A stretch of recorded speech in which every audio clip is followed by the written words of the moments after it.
Listen, tomorrow I want to start at 7:30 instead of at 5:30, if that's possible, and I'll try it. We'll do it over the over Pesach, and then I'll see afterwards if I can continue or if I have to go back to 5:30, depending on my yeshiva schedule.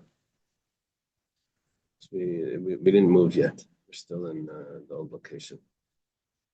Anyway, I hope that's okay. I know Reb Naftali is not going to be able to make it.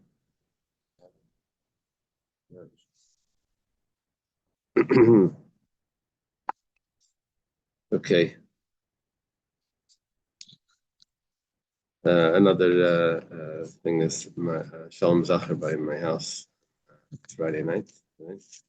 And the bris Bez Hashem Sunday morning after the first minyan. We're here in this Menachos. Bez Hashem if everything was well. Okay, so we're holding on Daf Ayin by Boy Rabavo, which is, let's say,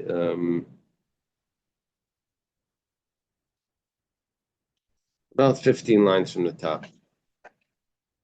We thank Hashem that you're able to learn Torah every day. In this course of our learning, we shall have the base of Mikdash immediately. So the Gemara starts like this: Boy Rabavo, Shiboila Shemercha B'Kri. Shiboila sounds like one stalk. It means the grain that was already put into the Kri. Kri is the silo, is the place where they store the grain. And Mercha means that the top was smoothed off. It's very significant when it comes to maestros, that at that point it becomes chayiv in chumas and maestros. Once the truma actually, maestros when it's brought into the house. It's chayiv in truma when the silo is smoothed up. That means that the top is they finish piling it up, and then they smooth off the top. That means it's the finished product and it's ready to be used. Then it's chayiv. So what happened was you put the grain into this, and it's chayiv in truma. It's chayiv in meiser, truma. Which one is it? Maybe both. So then v'shasla. Then you took from there and you just planted it again. You put it back into the ground. The Karel Hashem, and then you call it Karel Hashem b'mechuber. Then you called it truma while it was in the ground. Question is, Mahu, what's going to be the din? Given the mercha tablu, is it because do we say that once you put it into the silo, so now it becomes chayav in truma, so then we say it's considered tevel, and then so kikar la shem. Then once you call it truma, so kachala becomes actually truma, becomes consecrated. If it's tevel, then it could become truma. However, oidel makivan the shasla pakalei tavlamine.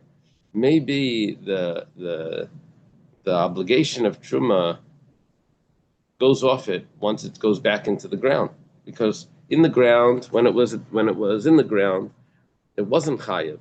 It's only after it went into the silo and when it's the finished product. And here you put it back into the ground, so maybe the name of tevel, the status of tevel doesn't exist anymore. Okay, that's the. Amri Rabbanan Labaya. So the sages said Tabayim came in a truma b'mechubal karka. If this is if you're going to say that it's considered tevel, then when it's put into the tevel means that it's unfixed grain.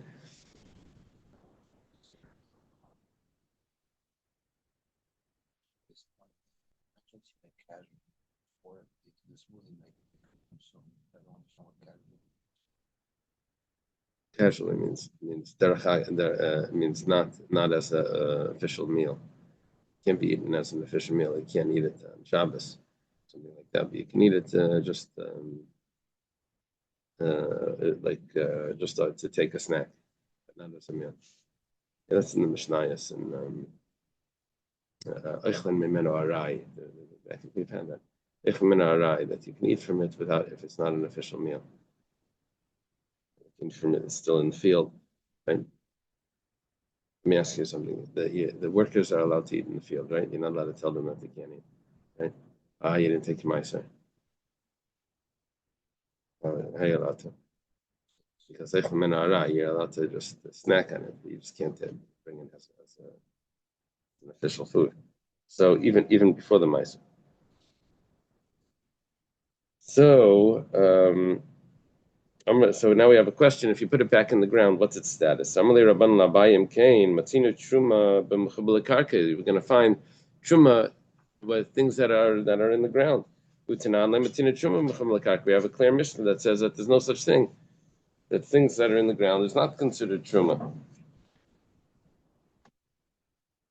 Now, in the Maseches Shas, which is Rabbi Yeshua Boaz, he writes that there's no such mishnah.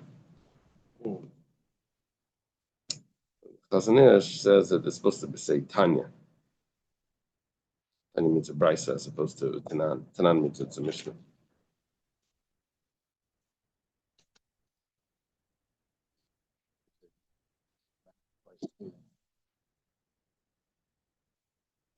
They don't know how to look for brises. Yeah. He means Mr. Shas means he didn't find the mishnah to Sefta, but it could be a brise.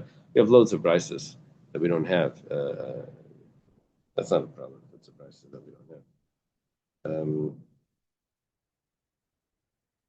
Okay. So the Gemara says, so Amalei, so Abaya responds back to the Rabbanon, says, Kitanya hi linyan echiyuvi misa v'chaimesh. So you have to realize you have to recognize what's happening. When did we say that there's no such thing as truma and things that's attached to the ground? That's only regarding would you be chayev misa, or would misa b'dei shemayim, or have to pay the chaimesh. The talish v'achel talishu, because it works like this.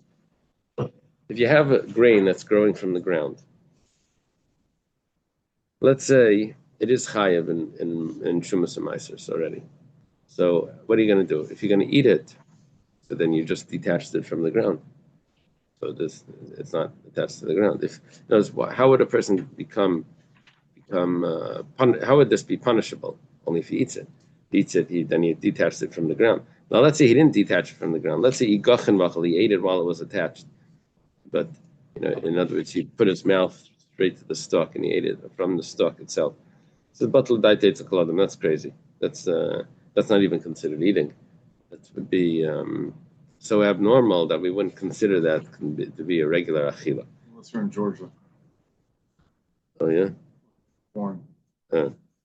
So the Gemara asks, apparently Ilfa was a friend of Rabbi Yochanan. Remember, he's the one that put himself on the mast boat. Says if I can't find find the Mishnah that supports any brisa that you'll tell me, I'll throw myself into the water.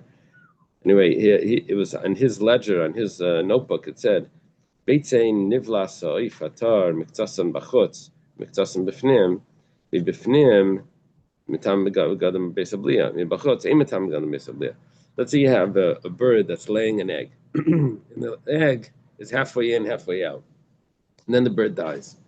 So if someone eats from that egg, if he eats from the part that's outside the bird, so then it's not going to become tamei because it's not part of the bird. If he eats from the part that's inside the bird, because it's like on the line, he puts his tongue and teeth inside the egg and eats it from inside. So then he will become tummy. The problem is that you told me that when you eat in this abnormal way, when something's attached to the ground, we said it's not considered eating, and so here we go. Here we will consider it eating. So it says, well, tolush avidinish dachlilei. Something that's not attached to the ground anyway, it's just attached to a bird. So that people eat things that are attached to birds. So people they eat ribs. So they can eat things like the drumstick. However, mechuber, when something's attached to the ground, people don't eat it like that. They have these carnival contests. They try to see what you can crazy things that people can do. So they have like an apple hanging from a string. People try to eat it without touching it. See if you can get your teeth into it. Anyway, so to eat the grain from the ground, that's not a normal way of eating. Okay. Amarav to Yumi bar Kisna Mashmol, as a rare kalayim batzashin and nakav, it's also. Someone plants kalayim, a forbidden mixture, but not in the ground. He plants it in a flower pot, and the flower pot is the type of flower pot that doesn't have a hole on the bottom. So, which means if it has a hole on the bottom, that means it's considered part of the ground. This is considered detached from the ground. So what's going to be the din over here? It says that it's also it's still kalayim. Amrabaya, bishlam yashminan loike makas mardas midrabanan. And if you would tell me that you get malchus at least rabbinically, then you would be telling me a chiddush shaper. Then we would get what you're saying. Ella aser my kamashna, just to tell me that it's aser. What's the chiddush? It's the fact that it's derabanan. Gemara says the midrabanan have Israel. Coming to tell me that midrabanan it's considered planting, even though it's not attached to the ground. The Gemara says Tanina. That you don't need to tell me. I have that in a Mishnah. This is Shmuel saying this. Shmuel doesn't have to teach me things that we have in a Mishnah. The Mishnah says Torah misheina nakav ala nakav truma v'yachsav yitrim. We know already that it's considered planting because we call it truma. The only thing is that we say that it's not a good truma. It says if someone takes truma from something that's a flower pot that has a hole, or for produce on a flower pot that doesn't have a hole, that's totally different. The flower pot with the hole is considered chayiv midiraisa. The flower pot without the hole is only chayiv midirabanan. So we leave off here with the question that what's the chiddush of Shmuel that it's considered aser, it's considered kalayim. If there's no chiddush that we know that from Mishnayos that it's considered planted.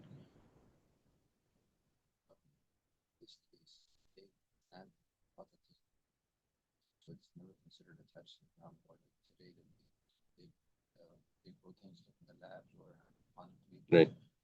They don't have to tithe it. Possibly. Yeah. So we just learned that you have to tithe it rabbinically, right? Rabbinically, but biblically you wouldn't have to. Yeah. What do you think there's so much hydroponics? What do you mean? What rabbinically is nothing? No, it is. You still have to pay it. Yeah. What do you think there's so much hydroponics stuff? Yeah. It's not because of the Maseches. No, there's been a bug.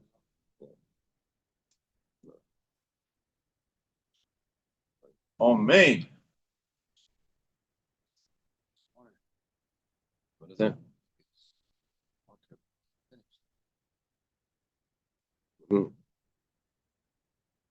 Okay. Mishnah says, Hachitin, the wheat, Vasairin, and the barley. Kusmin, spelt. Shibala Shual is oats, Shifain is rye.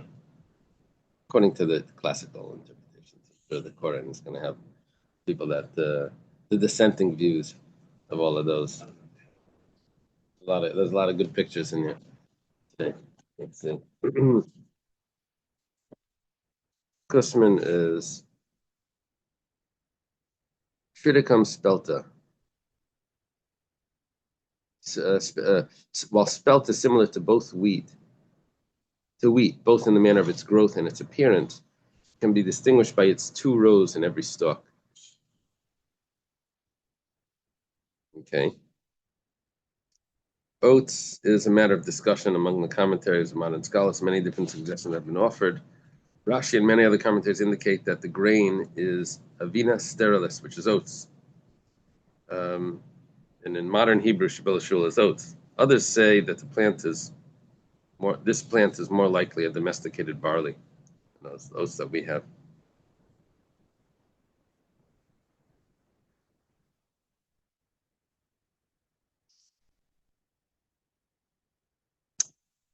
Rye is also a subject of considerable discussion. You see, the reason why there's a discussion here is because we have our modern plants that we call rye. That doesn't mean that that's what the ancient people called rye. So when we say shifain, we translate it as rye, it doesn't mean that was shifain back then. Shifain back then could have been something else. So we have to look at like other descriptions of this. Anyway, but the classical interpretation, translations is the way we gave it. Now take a look. Mishnah says these are the 5 grains: wheat and barley, of course. Then we have spelt, oats, and rye, harei elo chayavin b'chala. These are the 5 grains that are chayav in chala. That means that you have to take a 1/24th of every dough and give it to the Kohen. Today we just take a pinch, like a handful, and 1/48th of a baker's dough has to go to the Kohen. Mitzdarfim zemzeh. Now there's a certain measurement that's required. It says in Nisaran, which is 5/4 of a kav. It means a kav plus a quarter of a kav. That's the amount that's chayiv and challah. And let's say you have a dough that's made up of different types of species. Nevertheless, it all combines. If there's these 5 types, when you go into the store, they tell you 7-grain bread or something, right? So if it's these 5 grains, then good. What about the 7th grain? Then you'll have to have a shear besides for those other grains that are mixed in. Okay, basurim b'chadash. These are the grains that are also asur before the Omer is brought. You're not allowed to eat from this grain milifnei Pesach, before Pesach, because you didn't bring the Omer yet. Milikzer milifnei Omer, and also you're not allowed to harvest it even. Not only you're not allowed to eat from it, you're not allowed to harvest it before the Omer is brought. The mishrishu kaidim la'Omer, if these grains took root before the Omer, that means you planted it within 3 days which means the amount of time it takes to take root. So then ha'Omer matirin, then the Omer is going to permit it, even though it didn't grow yet. But the fact is that it started to sprout, to take root. So that's already considered that the Omer is permitted. Bimlav, if it didn't take root yet, then then you have to wait for the following year. Get back in line. You have to wait for the Omer, the year to come. Tana was taught, okay, that's the Mishnah. Tana, the Gemara quotes a Brisa. We said that they combine one with the other. Kusmin min chitin. Shibalashual shifain min sa'irin. Say it like this: that wheat is like the father grain, and then spelt is the offshoot of wheat. Now barley is also a father grain, and then it has 2 offshoots. It has oats and it has rye. Rye would be a offshoot of barley. Yeah.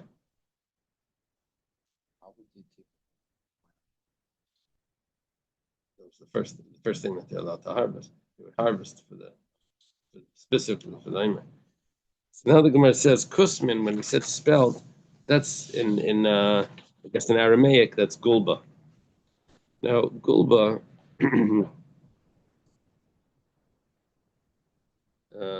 what they're trying to tell us is that it's you should not consider it there's a Hebrew word kosemes, which means kasha, right? Ramesha, is that correct? How do you say kasha? Buckwheat. So this is not buckwheat. Buckwheat is not one of the grains. It has the word wheat in it, but it's not one of the grains. It's telling us that specifically something else. Shifain is dishra, rye is this other thing, which sigla. And, the translation from Rashi just tells me shifain back shifain, so I guess that's right. But the shul is shibayle tala. It's the stalks of a shul, which is a fox. What does it have to do with the fox?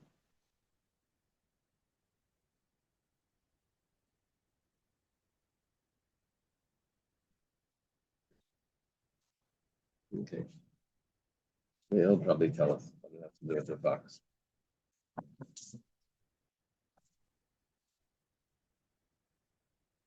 No, he doesn't say anything.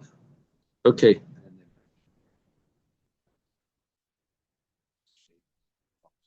Oh, really? That's the chant, maybe. They in the article they say that the oat what part of the oat is shaped like a foxtail?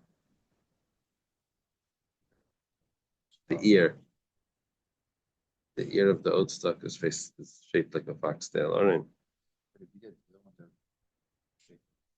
Oh, maybe in the picture, you see how it's like bends over. Maybe. Yeah, I don't know. Anyway, whatever the case is, the Gemara says Hani in. There's V'daychen like trying to tell you that these are the five grains. However, there's other grains that are not considered part of the five grains, and that is rice and um, Daichen is probably a type of buckwheat, a millet, rice and millet. I remember learning this Gemara with someone. He says it can't be rice. They didn't have rice back then. Rice came from and they said it can't be. Rice was only introduced at a later time. Um, Rice originated in the Far East, but by the Mishnaic period, it had been imported to Eretz Yisrael, was cultivated there as well. The guy was right, except he didn't. Except he was wrong. So So you stopped learning with him. This is the answer for. no, not yet. What about Smith? That's coming up. Not yet. Learning. Yeah. Right. That's it. So not true. I never heard that. Okay. So the Gemara says, Minani Mili, how do we know that these are the grains and that's rice not? So it says like this, Amrish Lakish, Asya Lechem Lechem Matzah. We're going to learn from a Gzeira Shava. It says bread in one place, it says bread in another place. We're going to learn that just like over here, bread is a specific bread. So too, by other breads, it's specifically those grains and not the rice and millet. It says regarding taking challah, right, the obligation to give this pinch of the dough to the Kohen. It says it says when you'll eat from the bread of the land, right? Which we learn it means right when they immediately enter the land.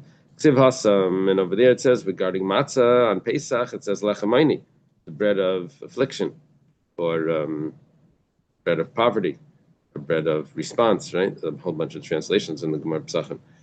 So there's it's lechamayni, but we know that just like matzah has to be from the grains, it can't be rice or millet, as we'll see in a moment. So too, when it comes to challah, it's only the five grains, not rice and millet. The Gemara says, "Vasam gufi minalan," and how do you know by matzah you can't use rice matzah? You can't use millet, gluten-free products. It says, "Amarish Lakish." You have a lot of people that say this. Don't eat chametz 7 days. Should eat matzahs, the bread of poverty. So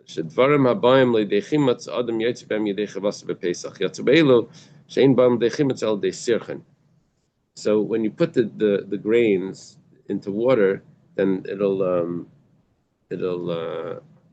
what's this called? It's the word ferment. So it will leaven, as opposed to rice, that it won't leaven, it will rot. Now, in the book, the Maseches Menachos book, the 4 volumes. So they have the author of that wrote another book on Hilchos Pesach. Also, he does a similar thing where he goes through like the background and he goes through. In there, he explains that a certain enzyme that only these grains have, and rice doesn't have, enzyme XB, whatever it is, and because it doesn't have that enzyme, so it doesn't rise like yeast. It just spoils. It just sours, and yeah. Well, you can do puffed wheat also, which is not so tasty. They can puff those grains. They taste like nothing. It's like remember the puffed wheat they would come in bags. It's like a healthy cereal, but it didn't really taste like anything. It's like styrofoam. That's sweeten it up. Canister of sugar. Yeah. Okay. So that's the difference between rice and the 5 grains, and we get the difference between challah because we learn a Gzeira Shava from matzah to over to challah. Mitzvah from zemzeh, and you can combine all the grains together, and they for the same for a shear. Tana, it's on the braysa. Tvua v'kamachem v'betzeka is mitzvah from zemzeh. The grain, that means the grain that's not ground. Kamachem is flour that is already ground. Betzekas is the dough. Not only is the grain ground, but even you added water and they turned it into a dough. So all of these will be mitzvah for a shear of a kazayas. if someone eats it and before the Omer, maybe gets malchus, whatever it is. It's mitzdarif. All of these types of um, all of this grain will all be mitzdarif. But my hilchos, what are you referring to? Amar of Kana. Kana says referring to Lenin Chadash, that a person will get malchus if he eats a kazayas before the Omer. It's Chadash. He has to wait till it becomes Yashan. Rabbi Yosef Omer, he says Lenin Chamas Bepesach. Eat a kazayas, he gets malchus. So there's malchus or karis. I guess malchus b'shagig. Rav Papa Amar Linyan Meiser Sheni. Right, regarding Meiser Sheni, this is grain that's supposed to be taken to Yerushalayim. If you eat it outside of Yerushalayim, then the Achle Le Chutz L'chaim Malak. If you eat it outside the walls of Yerushalayim, this person will get malchus. Rabba Amar Linyan Tumasaychlin. Rabba says it's regarding the tumah of food. That in order for food to transmit tumah, it needs to be the size of an egg.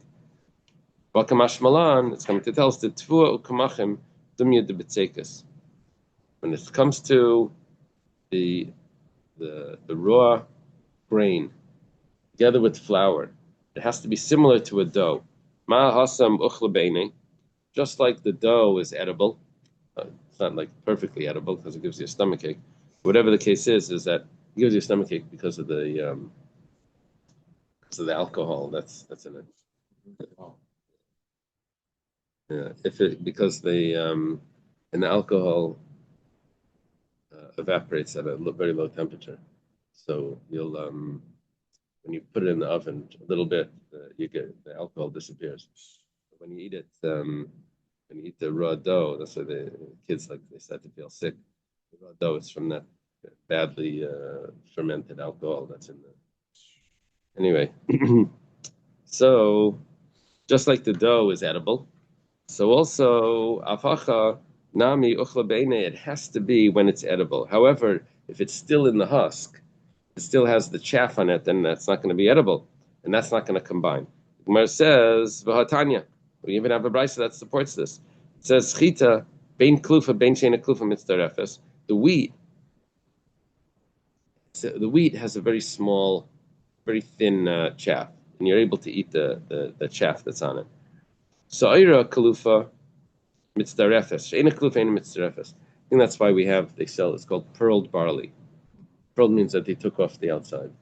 If it wasn't pearled barley, then it would be more difficult to eat, I think. I think that's the idea. It says if it's not peeled, then it doesn't combine for Tumasechlin because you can't eat it with the peel on it. Any is that so? Any seed which is sown, and it says Asher Yizareya means Kederach Shebnei Adam Maitzil Nizriya Chita B'Klipasa Soil Klipasa V'Dashim B'Klipasan.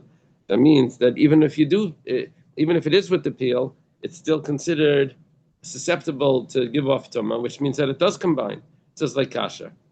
Belechas, beyaveshas. It depends if it's dried or not. If it's still moist, then the peel would be edible. But if it's dry already, then the peel isn't edible. Okay, Asurim b'chadash m'lifnei Pesach. The Gemara says that we quoted the Mishnah. We said that these grains are asur before Pesach to eat. You know, Anamili, how do we know that? Rish Lakish, how do we know that it's only referring to these 5 grains, not to rice and barley? Rish Lakish, Asya lechem imatza. We learn it from lechem from matzah. It says, I guess the pasuk by not to eat it before it says the word lechem. And then we know lechem by matzah means that it's only the grains and not the rice. And usually, when the Gemara says this, we quote, I forget which Tana, maybe Rabbi Yechanan ben Breka. We quote one of the Tanaim that holds that rice, yaitza matzah. The Gemara over here doesn't mention his opinion. We don't hold of him, but in one of the Tanaim held that rice was considered one of the grains, matzah. And also, you can't harvest it before the Omer. Yeah. The Sfardim can make matzah out of rice, but it's not matzah. It doesn't count, right? It can't be yaitz the mitzvah. You could eat it. The Sfardim can have rice cakes. Minani mili. How do we know? How do we know that you can't harvest these grains? Amar Rabbi Yochanan, Asya Rashis Michala. We learned from challah. Challah. We learned from challah already that it's only these 5 grains. Then we learned rashis, that it says by the omer, but it says rashis by challah, and that's going to tell us that these 5 grains can't be harvested before. My kaidim la'omer. What did the Mishnah mean when it says kaidim la'omer? Surim b'chodash kamim. Rabbi Yeina Amar kaidim k'tzir saimer. Rabbi Yeina says that it's before the harvesting of the omer. Once the omer was harvested, you reap those grains on the night of 16th, right? The entering of the day of 16th, which starts at night. So then you're already allowed to harvest harvest the other grains once you've harvested the omer. He says no. The kedem omer doesn't mean the harvesting of the omer. It means kedem omer means before the omer is brought, which is the following morning. But here there's a machlekes if they're allowed to harvest the grain before the omer is brought, after the omer has been harvested, before it's been brought. Does the harvesting of the omer permit the other harvesting to take place? The Gemara says, Tanan, we went to the Mishnah. Our Mishnah says, Asur b'chadash l'fnei Pesach. You're not allowed to eat it before Pesach. B'lichtzar l'fnei omer. You're not allowed to harvest it before the omer. 1 second. If you say,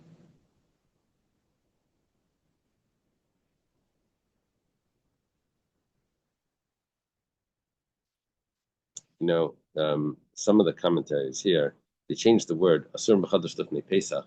They changed it Asur b'chadash l'fnei omer. So we have 2 clauses. Asurim b'chadash l'fnei omer. You can't eat it before the omer. You also can't harvest it before the omer. So now the Gemara on this says, if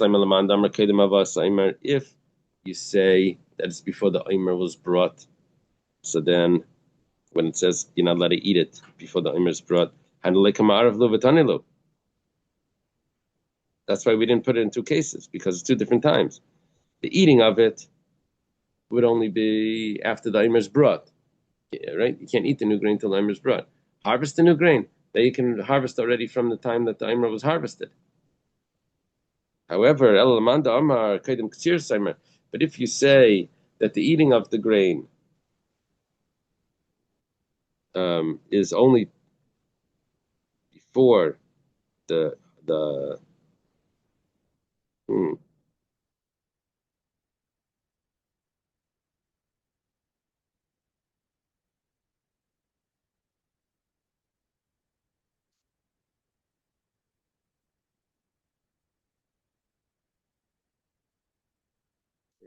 we're talking about the eating of the grain.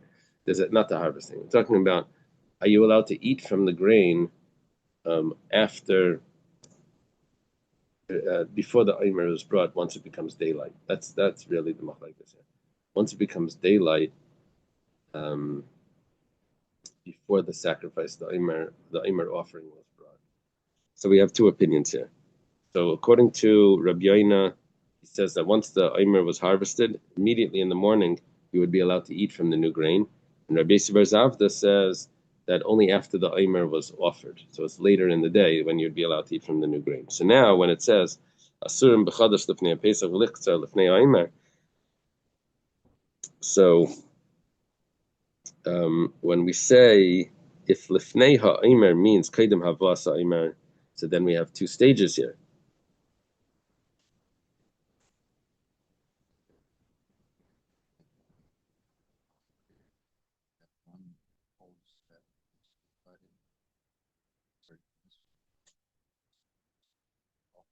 Yeah.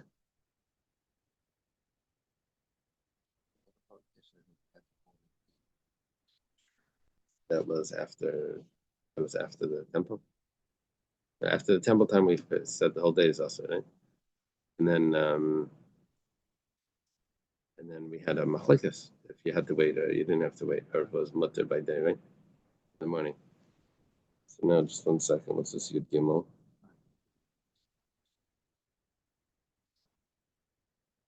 That was Rabbi Yochanan Zakkai, right? Rabbi Yochanan Zakkai instituted that after the temple. He said, "Is that an institution? That's really a deraisa." He said, "Yeah." He meant that he took the deraisa and he made sure that everyone kept it. Um, so just 1 second over here. Let me go over this. Let me start again. We said that you're not allowed to harvest it before the Omer. The Gemara says, Minani Mili. You have to wait. Amar Rabbi Yochanan, Asya Rashis. Michala. We learn from Chala that it needs to be the first. Chala says Rashis Ktsirchem, but it says Chala says Rashis Arishisechem. By the Omer it says Rashis as well, which means Rashis Ktsirchem. And it's the first that's harvested.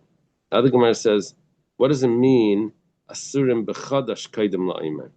You can't eat it before the Omer. Rabbi Yochanan kaidem Ktsir Omer.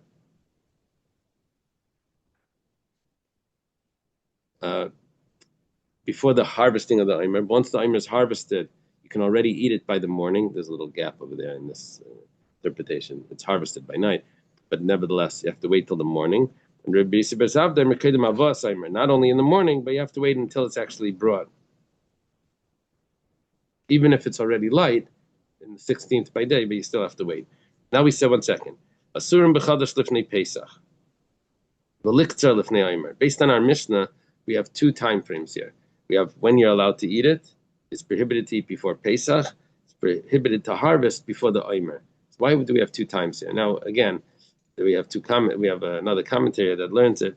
It's asurim b'chadash lifnei ha'omer, and it's not allowed to eat it before the Omer, and you're not allowed to harvest it before the Omer. Now we have 2 different clauses. So it says bishlam l'man amar kaidem avas Omer. If we say that what we said before regarding the eating of it, that the eating of it means before the Omer is brought.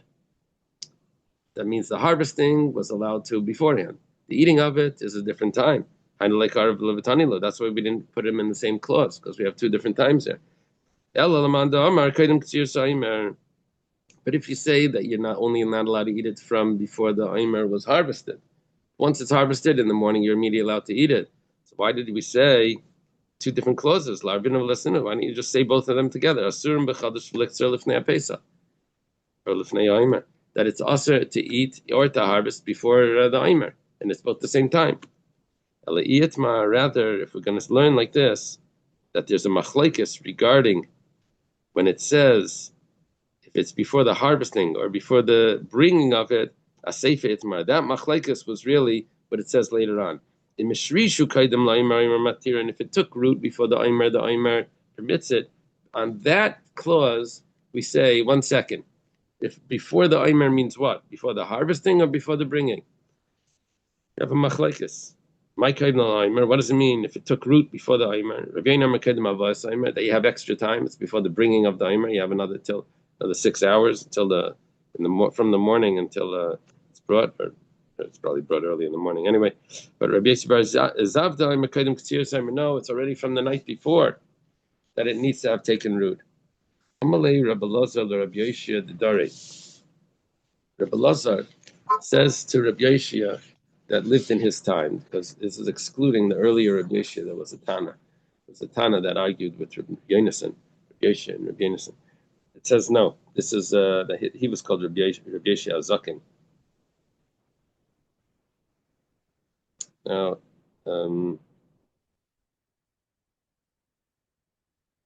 there's a comment here in this Gemara that says that apparently Rabbi Yoshia Hazakin was still alive, and that's why we have to say that Rabbi Lazar was taught this conversation with the other Rabbi Yoshia. Yeah, otherwise we wouldn't have to say that. He tells him like this: don't sit down on your knees, your legs, until you explain to me this Mishnah. Just don't get comfortable. I have something important to discuss with you. It says, Minayan la'imer shematir ba'shasha. How do we know that this, maybe it means a brisa, milsa, not masnisa, it means this matter. It says, how do we know that the Omer permits once it takes root? It says, Minalan. What do you mean?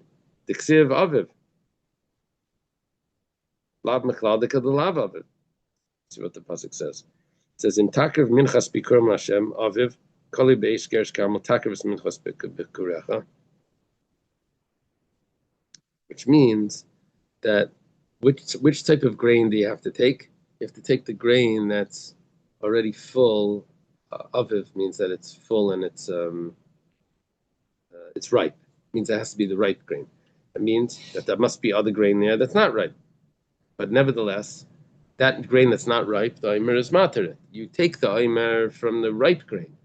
All the other grain you're allowed to eat afterwards. So that means the non-ripe grain you're allowed to eat, which means that even once it took root, it should be fine. You still to eat it. Gemara says that's not a good proof. Does the lav of v'laylam dayal shlish?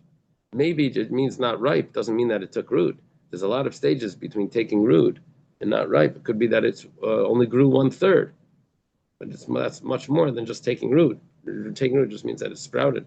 Elam Shmuel, Rad Shmuel says mihachal chermesh, from the beginning of the harvest, when you're starting to eat it. Lav mechlal dekad lav bar chermesh. That means what are you bringing the omer from? From what you started to harvest. That means what you didn't start to harvest. That means it's under 1/3, because you can harvest it from 1/3. Even though it's under 1/3, so then it's already considered that it's going to be permitted by the omer. So the Gemara says that's not a good proof either, because la bar chermesh l'olam shachas. There are things that have already sprouted upwards that you're going to use as fodder, but that's not. It's still a stage above just taking root. How do you know that the omer is mater that? Rabbi Yitzchak kama. It says in the pasuk standing grain. It means obviously there must be grain that's not standing. It says leilam bar kama la bar kama leilam agam. Could be that it's not standing, but it's bending over, but it's still a later stage than just taking root. Elamarava asher tizra, that you planted. Mishasriya, from the time of planting, it's already the omer is going to be mater. Okay. Tizra basada. Amalei Rav Papa l'Rava. Rava just gave a teretz. How do we know that once it's been planted, once it takes root, the omer is going to allow it? Rav Papa says, Yihachi, if that's the case, you're going to learn from there, from Asher Tizra. Then how do you know that it has to take root? Maybe just if you put it in the ground, it's already good enough. So Amalei, so Rav responds to Rav Papa, he says, Sudni. Sudni has two interpretations. Sudni could mean Torah scholar, or it could mean beer maker. Or maybe it's the same. Torah scholars made beer, right?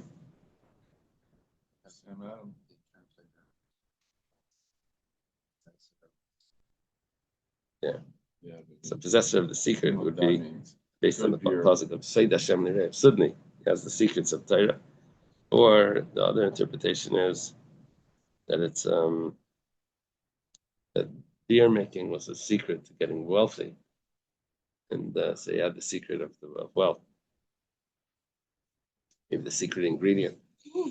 So he responds to me, says basadik siv. It says planted in the field, which means that it takes root. Don't ask me the kasha that you asked. That even if it's just planted, it should already be exempt. It should already become mutter. Only if it's basada, only if it's taken root in the field.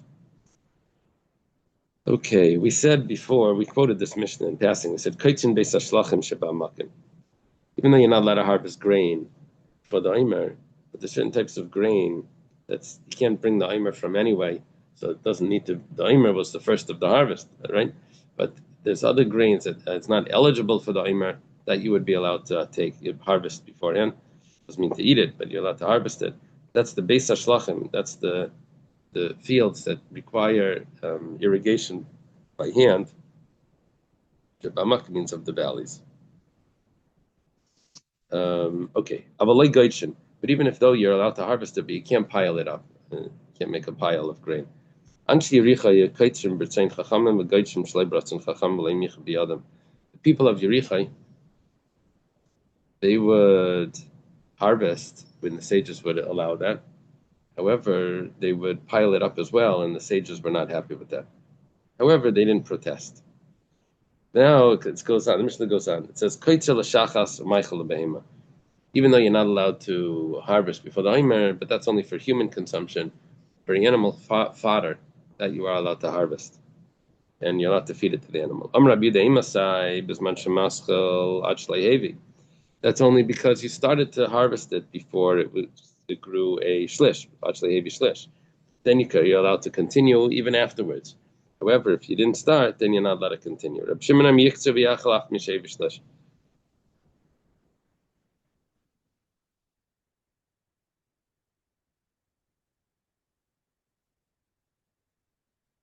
What does Rabbi Yehuda hold?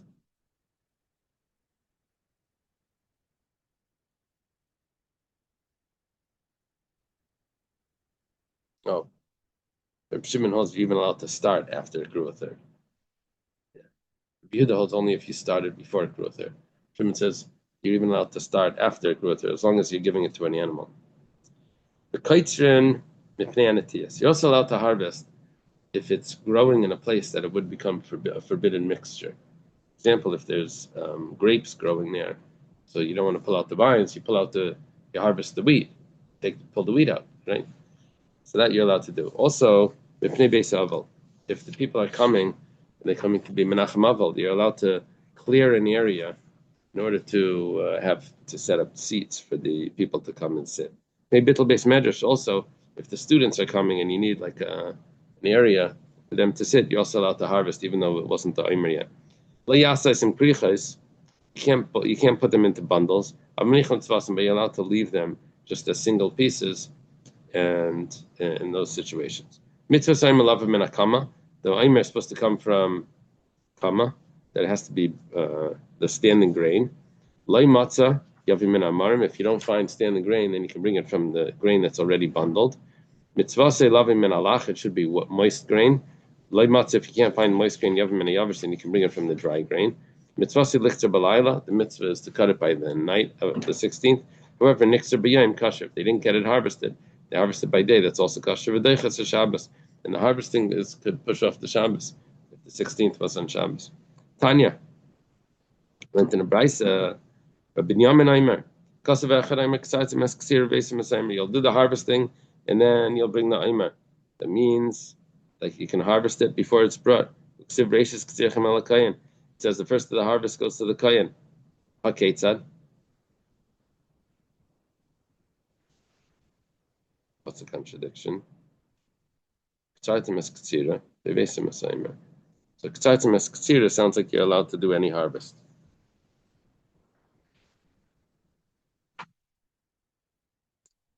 Right? I guess you will harvest, it's harvesting. And then you will bring the Aimer. Sounds like you did a whole harvest. And then it says, the first of the harvest. That means you didn't do a whole harvest. Okay, so it goes like this. You're right, it has to be the first. If it's from the place where you bring the Aimer from, then you're only allowed to harvest for the Aimer.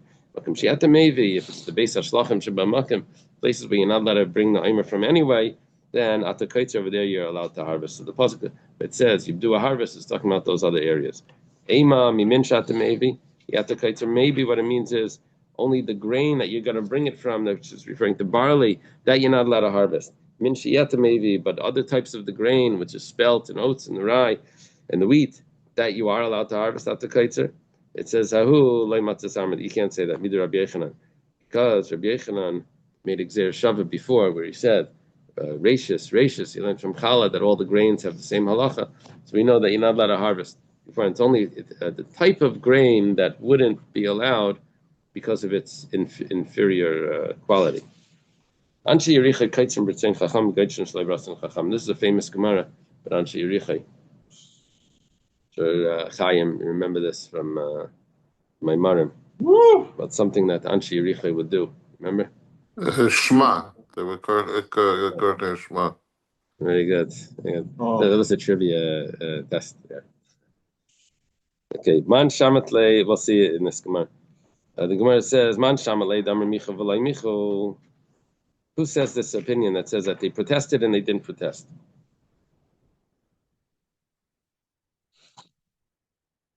It means that on this they didn't protest, but there were other things that they did protest to. That's Rabbi Yehuda. That's Rabbi Yehuda's opinion. So 1 second. We said over here that the harvesting was acceptable. It was only the piling up that wasn't acceptable. It says Vatanya, 1 second, it doesn't fit with something that we learned. We have a brisa. There's 6 things that the people of Yericha did. 3 of them the sages were happy with, and 3 of them the sages were not happy with. The following are the ones that the sages were happy with. They would weave wicker baskets the entire day of Erev Pesach. Now, on Erev Pesach, you're not supposed to do malacha, right? Question is before Chatzais also. Whatever the case is, they held that weaving baskets was not considered significant. It's like knitting. Say like, you see the grandmothers with the needles on the rocking chair, the knitting. That's not considered work. So the weaving the baskets, that's not considered work. That was allowed, and so the sages were okay with that. Karchen es shema. They would sandwich shema. That means they wouldn't put a space between. We're going to learn that they wouldn't put a space between shema and brahafta. They wouldn't say baruch Shem. They went straight. Right? Another interpretation here that they wouldn't they wouldn't leave spaces between the words.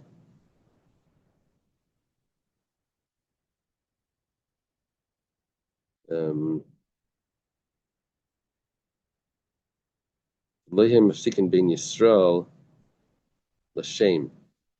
Yisrael Hashem.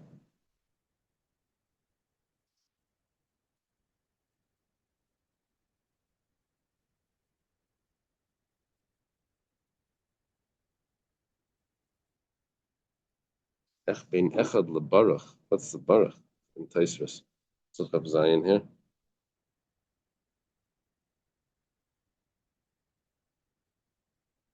Pasuk Rishon Kabbalah Samach Shema Rashini Al. What does it mean? Ben LeBaruch.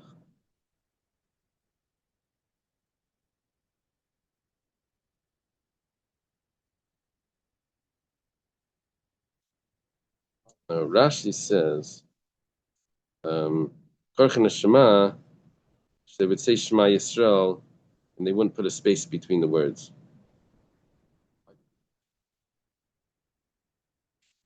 What do you mean? We have a space.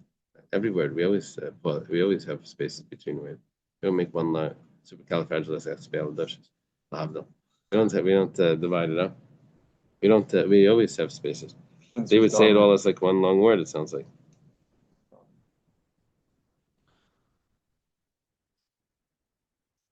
I don't know, but from Chassidus it's so clear that they didn't say Baruch Shem. Shaloi hayom mafsikin bein echad lebaruch. That's what Tesha says. That doesn't sound like they didn't say it. Okay, let's see. Let's go further. It says, "B'kaitzin lifnei ha'omer," they would harvest b'tzein chachamim. They would also harvest. That was b'tzein chachamim. Ve'elu shlei b'tzein chachamim. The following was not with the sages' consent. It says, "Gaitchin lifnei ha'omer." The piling up, which was a problem. Matirin gamziyois shel hektish shel charav shel shikma. They would undo the braids of these trees. Usually they were cut once in 7 years, and then they would grow again. And the people would consecrate them, and then the people of Yericha understood that only what was grown before was consecrated. What grows after is not, and the sages were not happy with that.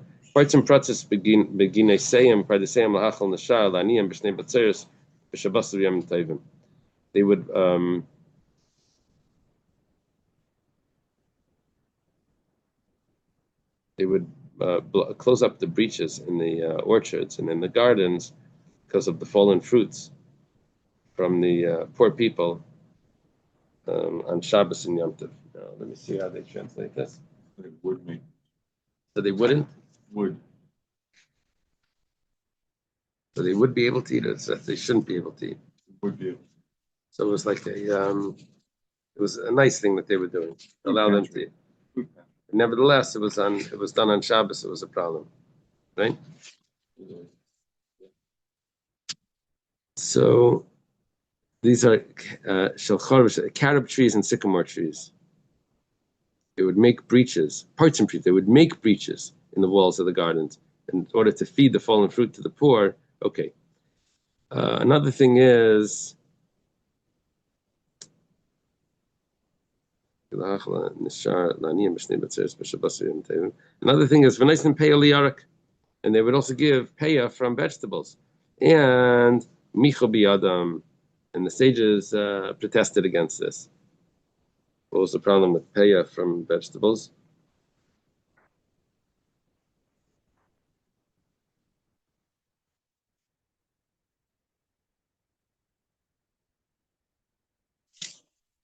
What's the problem with paya from the vegetables?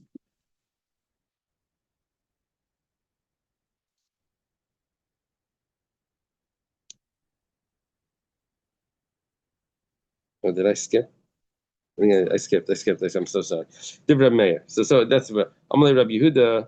So Rabbi Yehuda says, if they're doing something that the sages agreed with, you call on the so why is it only on Shiricha? Everyone should do that. Rather, all six of these Shleibrats and Chacham was against the will. We're seeing that Rabbi Yehuda holds that even the harvesting was against the will. So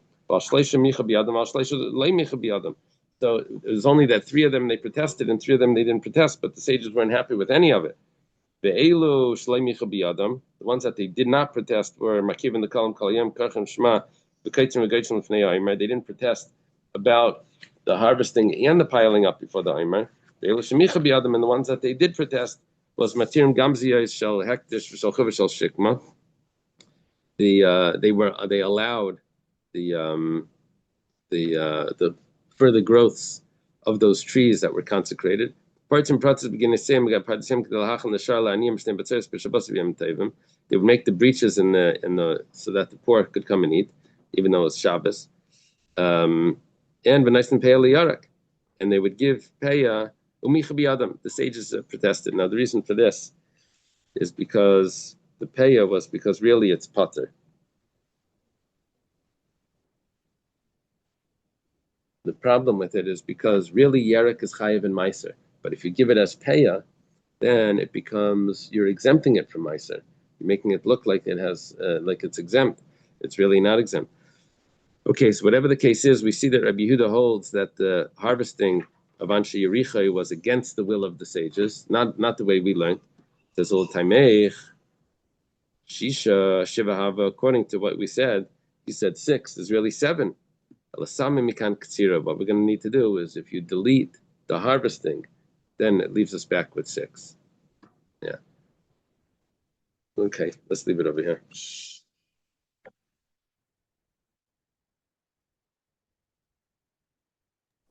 Okay. So tomorrow at 7:30.